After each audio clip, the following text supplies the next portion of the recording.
Bomb will be the next hero backup stick unit, so here's everything you need to know about Bomb and whether or not he is worth pulling for. So let's get into the pros and cons about him. So right off the bat, he is a core unit, you cannot skip him. Unfortunately, sorry to my free-to-play players, as he will be behind a paywall. Now, it's not too expensive, it'll be $10 in USD, but I know that many players do not have access to a credit card or an income, so you will be suffering for months in terms of progression. However, units such as Giro will become free-to-play accessible during the anniversary within the limited 120 black ticket banner, so I guess there is some compensation there. So going through the hype around Bomb, he will introduce a very defensive core, which will be able to absorb direct damage. So this upcoming meta consists of a more defense heavy playstyle and it will lead to longer battles, but his core will help tremendously in both PvP and PvE. And by defensive, I don't mean using the defense stat on your gears, that is still never going to be used ever. I just mean that his meta consists of making your units even more tanky than they are initially. He will also have a great synergy with tenacity units such as Sonic V2, SSR Amai, and other exceptions such as Hellfire Flame, as providing additional tenacity on top of Bomb's shields will make those shields even more tankier, which I'll explain what I mean by that later on. He also has Unyielding Once, which is always handy as he'll be able to withstand those heavy DPS dealing characters for a bit longer. And finally, he doesn't need too much investment as he is basically only used for his core, much like your Giro, so you don't need to invest too many sacks into him as his core is more than sufficient enough for your whole team. Now going through his cons, he is a grappler, which is a very competitive type, so throughout his era you will find it hard to slot in essential grapplers such as Gale Wind or Carnage Kabuto Plus, since Bomb already takes that one required grappler slot, so you will have to be creative with your lineups when referring to Bomb.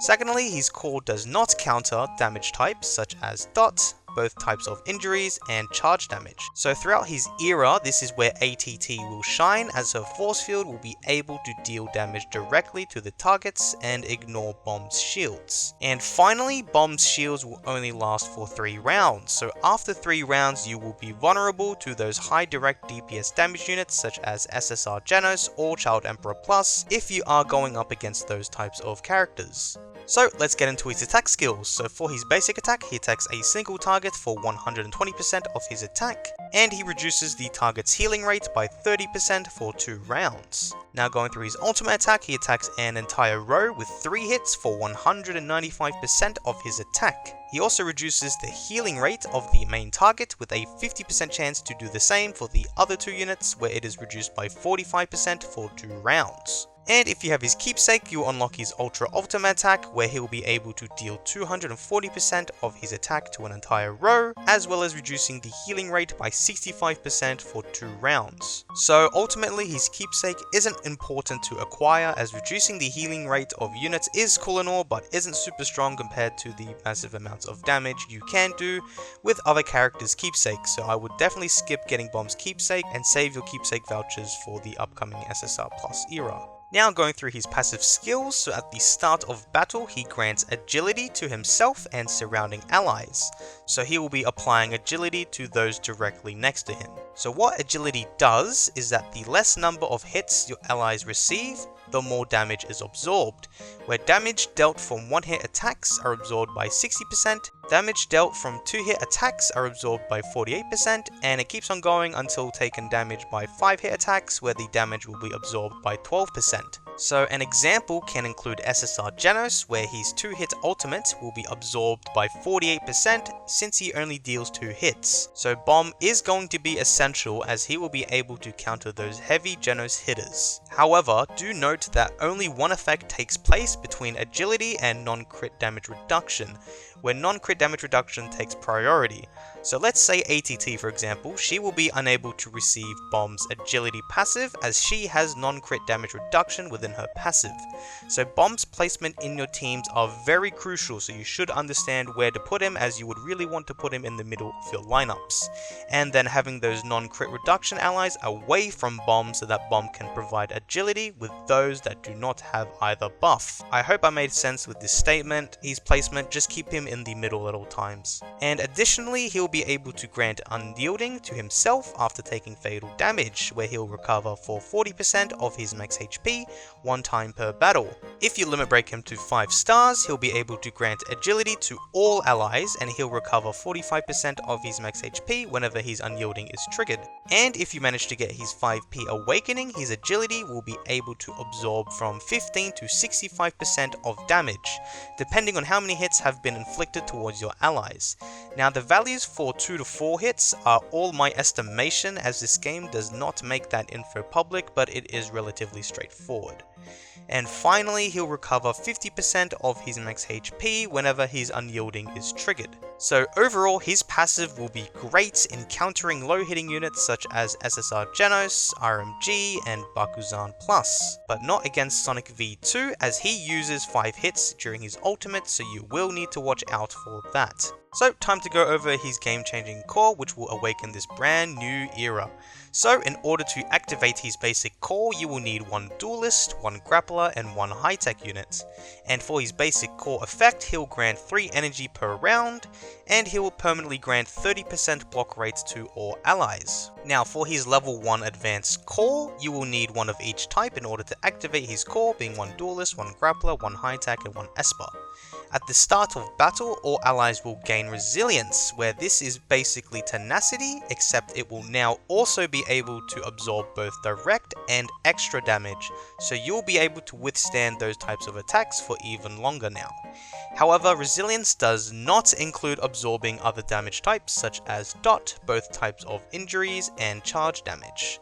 However, having a specific unit will be able to upgrade Bomb's shields in order to absorb all types of damage, which involves Hellfire Flame, who I will be talking about in another video.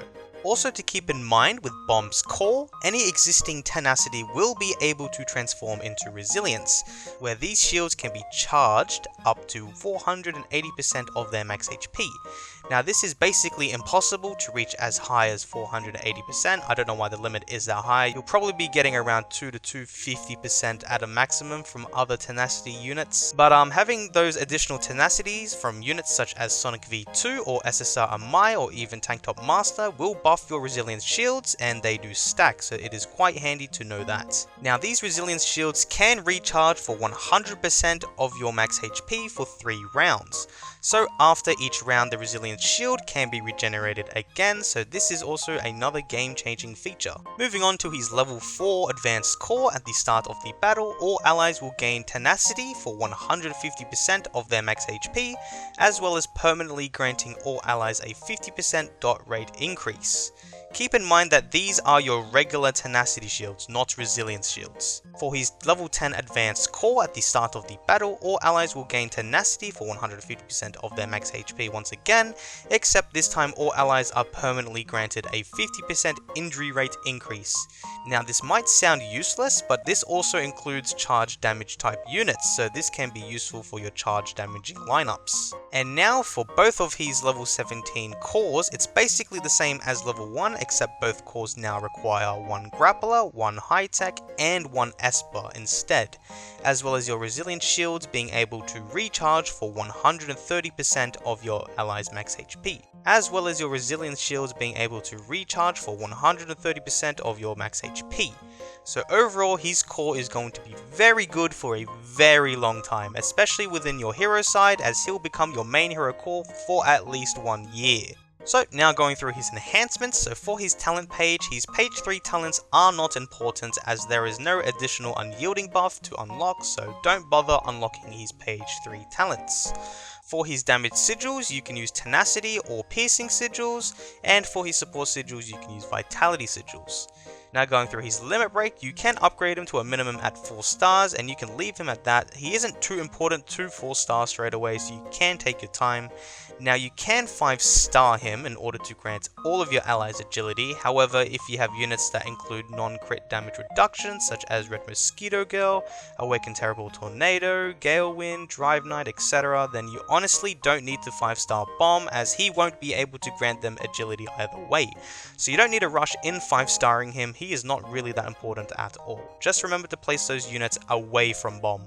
And in regards to his awakening, at a minimum get him up to 2-star awakening to attain his block rate buff, and at a maximum get him up to 3-star awakening to attain his block buff.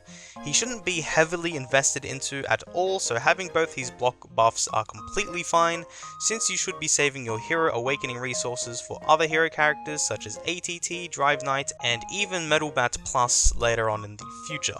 So going through his gear setup, so for his gear sets, you would either want a suit, battle, or magic set, so you can finally put them into good use. And with his gears, you can either go one of two ways. You can go 4 HP bonus gears, or you can go 2 HP bonus gears with 1 HP block gear and 1 HP block rate gear. Block works very well with bomb, so if you want to use your orange block gears, you are more than welcome to with this character. And for his buff gears, all of them should have HP, with your hero gear having HP bonus and flat HP, your grappler gear having block rate and flat HP, and your special gear having flat HP and bonus damage reduction. And if you manage to get an augmentation from upgrading your special gear, getting a block augmentation would work best with bomb. Now tenacity is also a good alternative if you don't manage to get his block augment. Now I will also be providing some examples of what some lineups can look like with SSRs, not SSR plus units as of yet. I will be showing off how well they can fit into bomb's core during their individual reviews. So with these lineups, there are just a few examples that you can see people using. I'm not going to show you that they are absolutely must-haves in your team and you have to use those exact team, since there are so many different combinations you can have with bomb and you can be creative with it, as he does need one of every type. But these are some very good examples that I have come up with. So for these high-end players, example 1 will include the 3 of the force field units with ATT, Awakened Vaccine Man, and Drive Knight. This will have great synergy since they'll be able to explode their force field 3 times per battle, so this is very strong, alongside Sonic V2 to speed up those units and grant tenacity to boost bomb shields, and Hellfire Flame in order to absorb all types of damage. So even against those ATT heavy hitting players, this team is going to be super strong, but it is only affordable to those top end whales since Hellfire Flame is now also available through money packs of the daily shards, much like Drive Knight. So you won't be seeing this for a while. You might be seeing this maybe 2 weeks from now, but then there's Child Emperor and SSR pluses, so I don't think this might be a very popular team anymore, but yes, that is one very strong team. So if you don't have those expensive characters, you can also use like an example 2, where you have ATT, Lightning Genji, and Vaccine Man to pierce through Bomb's shields, as well as Sonic V2 to strengthen up Bomb's shields and to speed boost those allies, and Gale Wind in order to stun lock some of those units. You can also use other examples, like an example 3, which is what I'm going to be personally using for quite a while, where basically instead of using Hellfire Flame, you can replace him with Gale Wind. And then with example 4, this is going to be also a pretty tanky build with both Bomb and Hellfire Flame being able to absorb a lot of damage. There are so many combinations that you can do with Bomb's core. You can replace Vaccine Man for Monster S Chose, that's all entirely up to you. With the high techs, you can either use preferably Drive Knight or Lightning Genji, or for the Mega Whales out there, you can use Child Emperor. I will go through lineups with Child Emperor once his review video comes out, but these are some of the high-end lineups that you can see people using within the first few weeks of the Bomb era.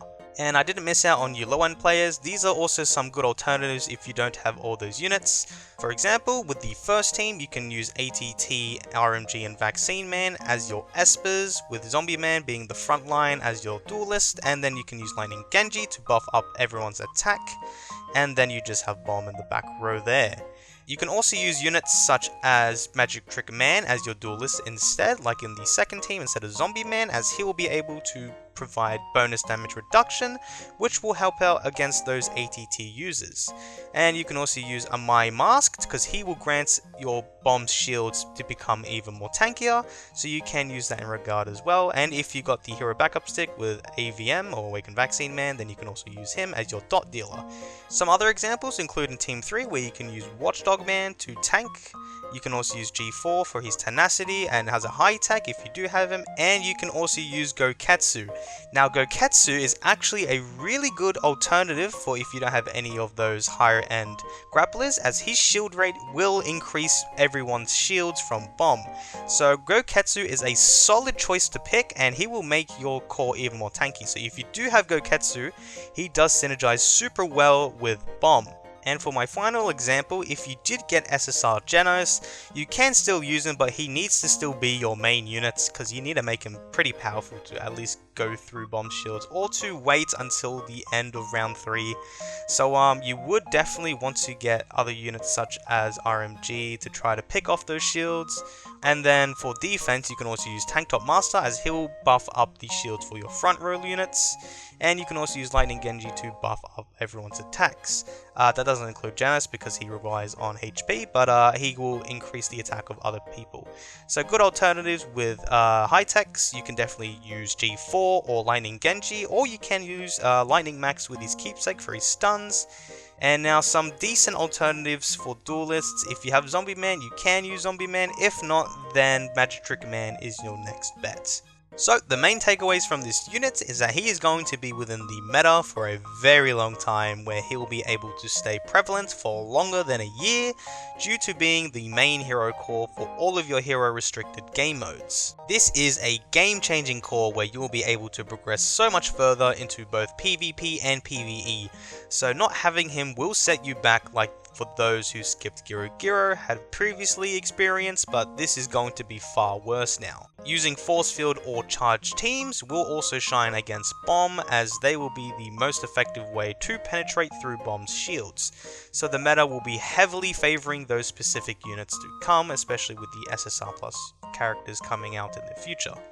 And finally, he doesn't need heavy investment, so you can brush him off to the side, and if you want to, you can invest at least 10 sacks into him, where you can put 3 into his keepsake and 7 into his exclusive badge. So should you pull for Bomb? So for free to play, unfortunately, you will have to skip him since he is locked behind a paywall, which is super unfortunate after the devs promised that no more essential core units will be locked behind a paywall. But look at the current state of the game now. It is super disappointing that they only want to keep their spenders playing this game instead of catering for the massive free-to-play community who are getting mistreated by the devs. This is by far one of the most non-free-to-play friendly games, unfortunately, so I empathize with all of you. Now moving on, for all types of spenders, you have to pull for him in order to progress so much further into the game. You will be suffering otherwise. Now you don't need to rush his backup stick, but you will be waiting for about 7.5 weeks in order to unlock him, which is very long. But if this is your first time purchasing the Hero Backup Stick, I do have some pointers on how it works and what to do. So the Hero Backup Stick is basically a $10 USD paid pass where you are granted extra rewards across 2 months, where you are able to obtain extra Omni Shards, materials, vouchers, an exclusive skin, and of course an exclusive character.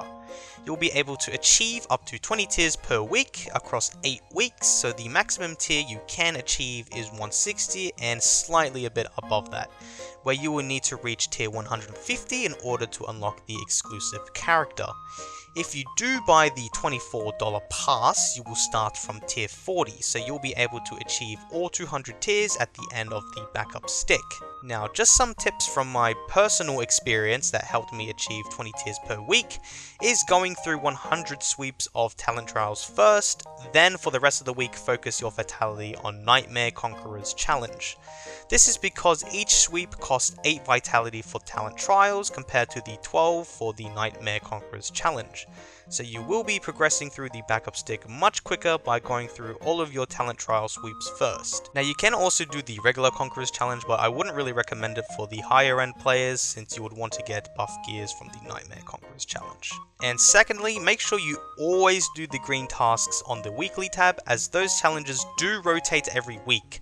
So if you're wondering why you are getting less points than compared to some weeks prior, this is because some of the easier challenges are locked behind the more tedious challenges, so make sure you go through all of them before the end of the week and make sure you remember to do so. Now if you don't manage to achieve your weekly challenge cap, your limit will extend slightly the following week to slightly catch up, but make sure you don't keep doing this constantly, just keep trying to get the max amount of the weekly limit every week. And before I end the video, I am going to be holding a massive giveaway where you'll be able to win a free Hero Backup Stick, where there will be up to 10 lucky winners, all funded by yours truly. This will be a massive opportunity for my free-to-play viewers, so I would highly recommend spenders, all types of spenders, to not enter the giveaway, but it is unfortunately out of my control. So all you have to do in order to enter my giveaway is to join my Discord server in the description down below, then go to my giveaway channel and react to the giveaway message, and you will automatically enter. You have until 10 PM EST time on the 30th of September to enter. If you don't have a Discord account, you can create one very easily and for free, as I regularly update my viewers with game and YouTube news over there, so make sure you do check it out. And yes, my Discord link is OPMTS. For some reason, the official Discord are scared in contacting me about anything, so I'm just going to be keeping this custom Discord link for a pretty long time until I am unable to do so. So make sure to check out the description down below, and I can't wait to see you all there. Oh, you thought that was all? Well, I'm going to be holding another giveaway for one lucky winner, where you'll be able to win a very good global account that is well suited for the upcoming SSR Plus era, where it currently has 175 black tickets, 66 keepsake vouchers, ATT with her keepsake, and many more amazing characters. So how to enter, you just follow the exact same process as my bomb giveaway, and I wish you all the best of luck and happy anniversary. Anyways, that wraps up the end of the video. I'd love to give shoutouts to all of my amazing YouTube members, so special thanks to my X tier members being Gamma, and my new X tier member Black Shot, and my 4 Z tier members being Dragon, Red Skunk, Jared, and Solionaire, also known as Boycott Bomb Backup Stick. I really appreciate all of your additional support, and your contributions will be going towards these giveaways, so thank you very much to all of you. You are going to help out the free-to-play community very much. So anyways, that is all for today, and I'll catch you all next time.